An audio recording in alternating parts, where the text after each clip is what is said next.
For the past couple of days, a horrific incident took place in Magdeburg, Germany, when a man made the individual decision of ramming his car into a Christmas market, killing many of innocent lives. Later, this individual turned out to be a 50-year-old man named Taleb Al-Abdulmohsen, an ex-Saudi citizen who fled the country back in 2006, seeking asylum in Germany, for claimed reasons of human rights, freedom of speech, and promoting atheism. Well, extreme atheism. But that's not the point. The point is, who is it to blame? Who should we be pointing fingers at? Should we blame Saudi Arabia for this? Absolutely, we should not.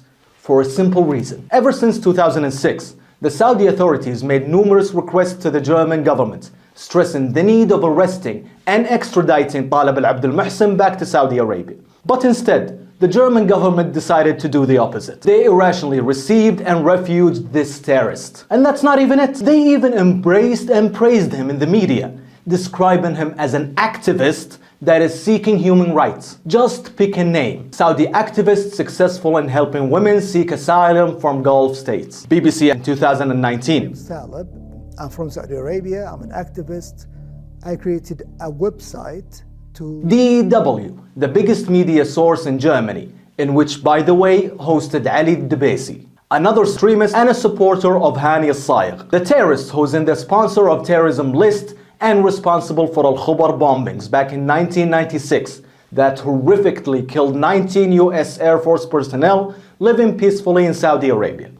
And the list goes on. But the question is, how many examples like Taleb Al-Abdulmohsen are now living amongst innocent people in the Western society, like in Canada, the UK, USA, and other countries, carrying different forms of extreme terrorist ideologies and yet haven't been extradited to Saudi Arabia? What you're about to see are posts of many ex-Saudi extremists living in the Western world and being called human rights activists. Umar bin Abdulaziz, in a post announcing a clear support of ISIS. مناطق داعش من أكثر مناطق الأمان في سوريا والعراق. عارفين ليش؟ ما في سرقات، ما في اغتصاب، ما في تحرش، ما في، لأنه اللي مسك بس لا سوري وعراقي.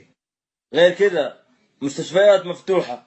أي واحد في أماكن حكم داعش يمرض يخش يتعالج ببلاش، ياكل ويشرب ويسكن.